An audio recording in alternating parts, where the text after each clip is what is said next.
छोटे से गांव में सुरेश नाम का लड़का रहता था। बचपन में ही उसने अपने माँ बाप को खो दिया। उसके पास न कोई सहारा था, न ही उसके पिताजी की कोई जमीन। वह एक छोटे से झोपड़ी में रहता था और वह झोपड़ी गांव में बाढ़ आने के कारण बह गया। गांव का जमींदार धनीराम बहुत दयालु था। उसने सुरेश पर तरस खाकर उसे अपने यहाँ काम पर रख लिया और रहने के लिए एक अलग से झोपड़ी दे दी। धीरे धीरे समय बीतता चला गया।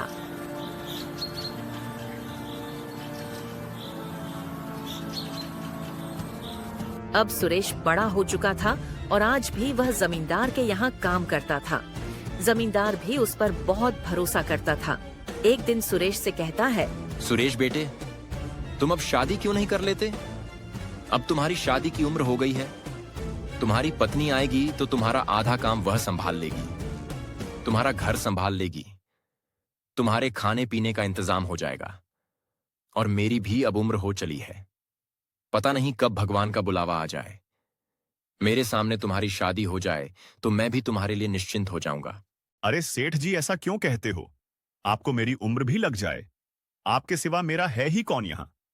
आपने मेरे लिए बहुत कुछ किया है।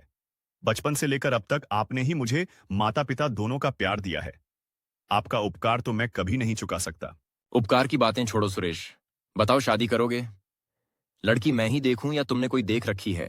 नहीं सेठ जी, मेरी नजर में कोई लड़की नहीं है। आपको जैसा ठीक लगे आप वही करिए। मुझे आप पर पूरा भरोसा है। आप मेरे लिए भगवान से कम नहीं हो। आप जो निर्णय लेंगे वही उचित होगा और मेरे भले के लिए ही होगा। अब आप ही मेरे पिता समान हो। अच्छा भाई, ठीक है। मेरी नजर में तुम्हारे लिए एक बहुत अच्छी लड़की है। और हाँ, तुम शादी के खर्चे की चिंता मत करना, वह जिम्मेदारी मेरी हुई। आखिर पिता का दर्जा दिया है तो मेरी बात भी माननी पड़ेगी। जी मालिक, जैसा आपको ठीक लगे। धनीराम का एक बेटा भी था जो यह सारी बातें सुन लेता है और गुस्से से अपने पिताजी के पास जाकर कहता है, पिताजी, यह आप क्या कह रहे हैं? आपको क्या जरूरत है? सुरेश की शादी का खर्च उठाने की यह मत भूलिए कि वह हमारा नौकर है। नौकर से इतना लगाव ठीक नहीं है, ऐसे तो वह सिर पर चढ़ जाएगा। आज आप उसकी शादी के लिए पैसा देंगे तो उसे आदत लग जाएगी। बचपन से आज तक वह हमारे ही पैसों पर पलता आया है और अब आप उसकी शादी भी करवा रहे हैं। आपने क्या उसका ठेका ले रखा है क्या? जबान संभाल के बात करो राकेश। वह मेरा नौकर नहीं, मेरे बेटे की तरह है। यह मेरी संपत्ति है। मैं जो चाहे वह करूंगा और तुम मुझे यह मत सिखाओ कि मुझे क्या करना चाहिए और क्या नहीं। यह मत भूलो कि मैं तुम्हारा बाप हूं। पिताजी, आप ठीक नहीं कर रहे हैं। मैं आपका बेटा हूँ, वो फटीचर सुरेश नहीं। आप मेरी तुलना उसके साथ कर रहे हैं। मेरे सामने उसकी क्या औकात है। आप उसकी भोली शक्ल पर मत जाएं। सारे गरीब लोग ऐसे ही होते हैं। एक दिन आपको पता चल जाएगा कि अपना कौन है और पराया कौन है। अपने और पराई की बात तो तुम करो ही मत। मुझे अच्छे से पता है कौन अपना है और कौन पराया। पहले जब मैं बहुत बीमार था तब कहाँ गया था तुम्हारा अपनापन? तब सुरेश ने मेरी कितनी सेवा की, दिन रात मेरी सेवा में लगा रहा। आज मैं जिंदा हूं तो सिर्फ उसकी वजह से। तुमने तो मेरी एक बार भी खबर नहीं ली। तुम अपने नशे में धुत पड़े रहते थे। क्या मैं झूठ बोल रहा हूं? बोलो। और यहां आकर अपने पराये का भाषण दे रहे हो। चले जाओ यहां से।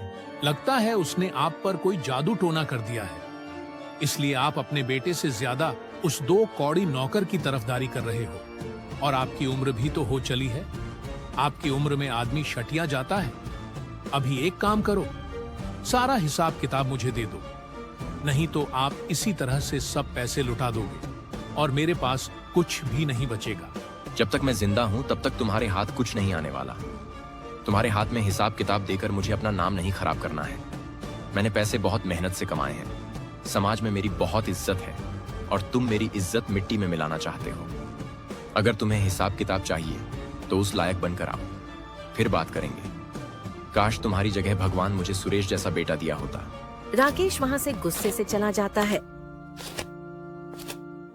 इस फटीचर सुरेश का कुछ करना पड़ेगा। ये 2 टके का नौकर मेरी जगह लेने की कोशिश कर रहा है। उसकी तो छोड़ो, जब अपना ही सिक्का खोटा निकले तो भला क्या करें?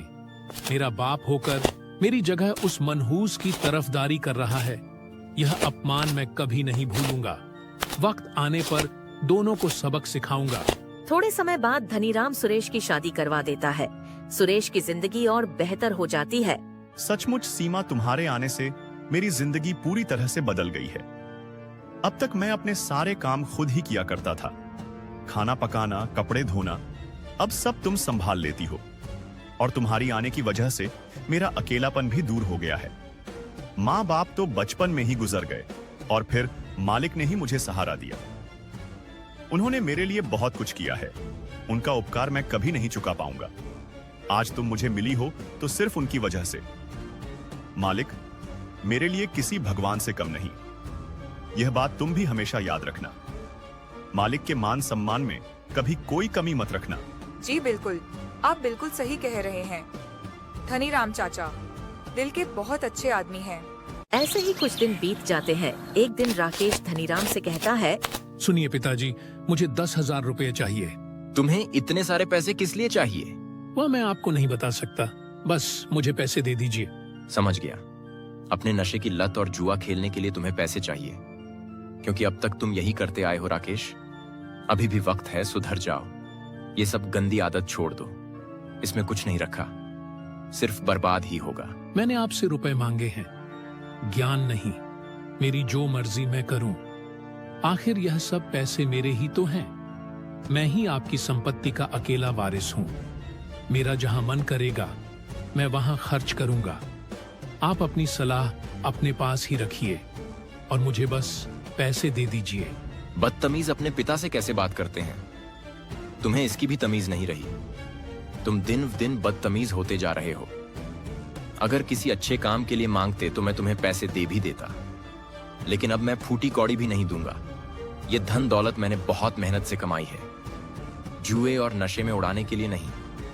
निकल जा मेरे नजरों के सामने से। तुम्हें देने के लिए मेरे पास एक पैसा भी नहीं है। अच्छा, मेरे लिए तुम्हारे पास पैसे नहीं है और उस फटीचर की शादी पर उड़ाने के लिए तुम्हारे पास बहुत पैसे हैं। यह आप बिल्कुल भी ठीक नहीं कर रहे। एक बार और सोच लीजिए, नहीं तो अच्छा नहीं होगा। बदतमीज अपने बाप को धमकी देता है। और कौन से पैसे तुमने आज तक कभी फूटी कोड़ी नहीं कमाई। बचपन से लेकर आज तक मैंने तुम्हें किसी बात की कोई कमी नहीं होने दी। बहुत लाड प्यार से तुम्हें पाला। शायद यही मेरी गलती है, जिसकी सजा आज मुझे मिल रही है। निकल जा यहां से। राकेश गुस्से से चला जाता है। सुरेश धनीराम को परेशान देखकर पूछता है, क्या हुआ मालिक? आप बहुत परेशान लग रहे हो। क्या बताऊं बेटे, राकेश ने मुझे बहुत परेशान कर रखा है। दिन ब दिन वह बिगड़ता चला जा रहा है। मुझे उसकी बहुत चिंता हो रही है। वह सही और गलत का फर्क भूल गया है।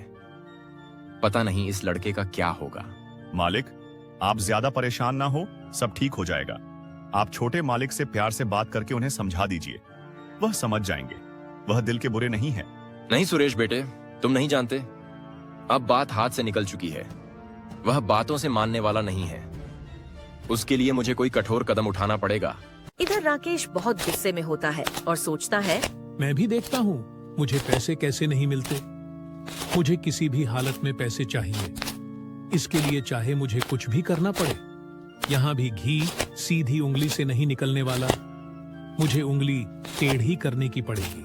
सीमा, जल्दी से मुझे खाना दे दो। मुझे देर हो रही है, खेत में जाना है, बहुत काम पड़ा है।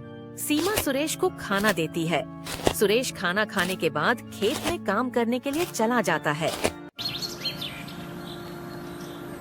अगले दिन तिजोरी में से 10,000 चोरी हो जाते हैं। धनीराम अपने सारे आदमियों से पूछताछ करता है, लेकिन उन पैसे का कोई पता नहीं चलता।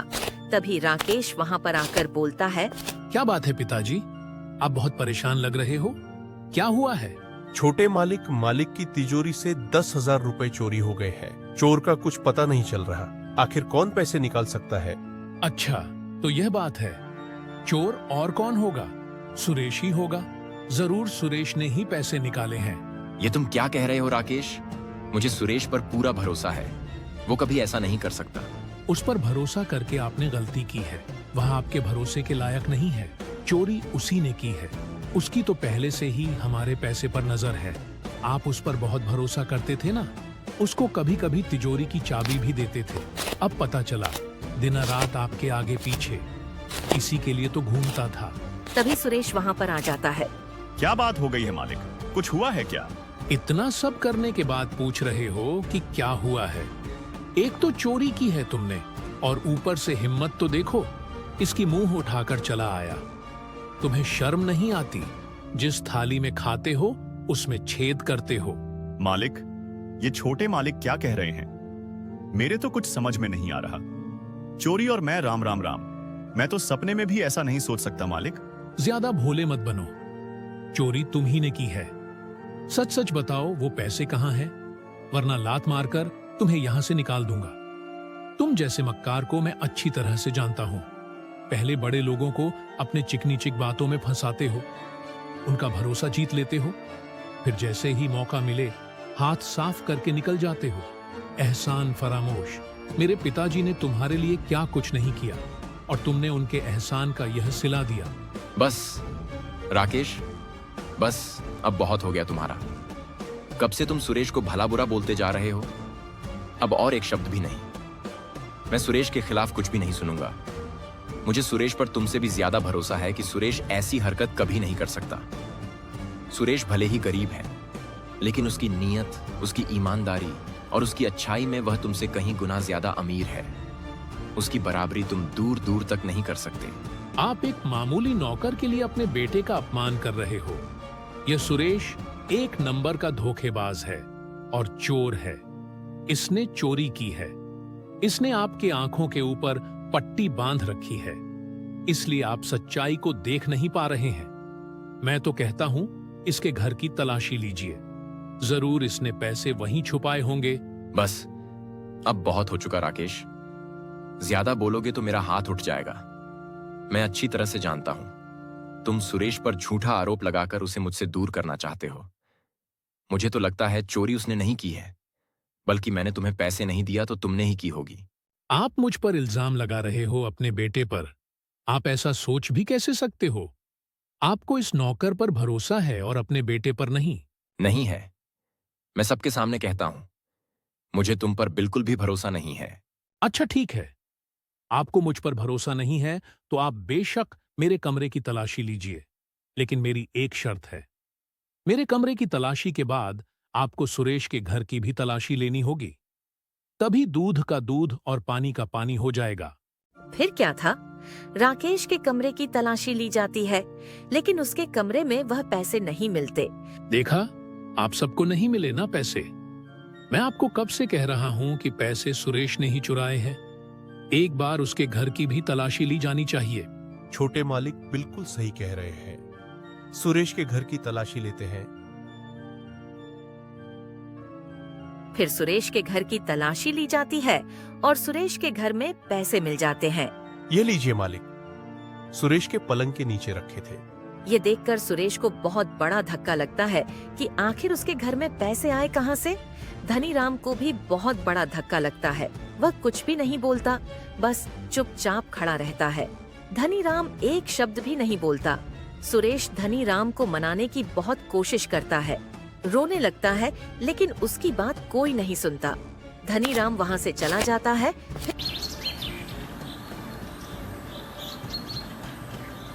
फिर अगले दिन धनीराम राकेश को बातें करते हुए सुन लेता है।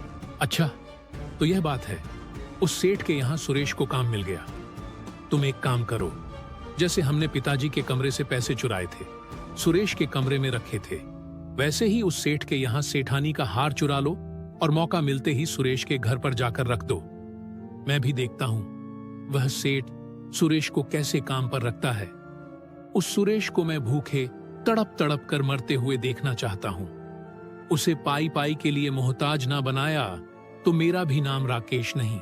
ये सारी बातें धनीराम सुन लेता है। उसे बहुत बड़ा धक्का लगता है और सुरेश के लिए उसका दिल और भी तड़प उठता है। गुस्से में वो राकेश के कमरे में जाकर बोलता है, अच्छा तो ये बात है, तुम इतना गिर जाओगे ये ने कभी नहीं सोचा था। उस बेचारे सुरेश ने तुम्हारा बिगाड़ा क्या है जो तुम उसकी जिंदगी बर्बाद करने पर तुले हुए हो। मुझे लगा तुम सुधर गए हो, लेकिन मैं गलत था। तुम कभी नहीं सुधरोगे। तुम ही इतना गिर गए कि खुद के घर में तुमने चोरी की और इल्जाम बेचारे उस सुरेश पर डाल दिया। तुम्हारी इस गंदी हरकत की वजह से उसे कितना कुछ झेलना पड़ रहा है, यहाँ तक कि उसके लिए तुम पुलिस भी बुला रहे थे। अब मैं पुलिस बुलाऊंगा और सारे गांव वालों को भी बताऊंगा कि तुमने किस तरह से उसे फंसाया है। तुम ऐसे नहीं सुधरोगे। तुम्हारा क्या भरोसा, कल को तुम उस बेचारे की जान ले लोगे। तुम्हारा फैसला कल होगा, सबके सामने। राकेश कुछ भी नहीं बोलता, चुपचाप खड़ा रहता है। धनीराम वहाँ से चला जाता है और अगले दिन धनीराम सारे गांव वालों को अपने बेटे की सच्चाई बताता है और उसके बेटे की वजह से सुरेश को जो झेलना पड़ा, उसके लिए धनीराम उसे अपनी 10 एकड़ की जमीन सुरेश के नाम करता है ताकि उसे कभी किसी पर निर्भर ना रहना पड़े। और उसका नौकर भी डर के मारे सच बता देता है। पुलिस भी बुलाई जाती है और राकेश और उसके नौकर को गिरफ्तार करके ले जाती है।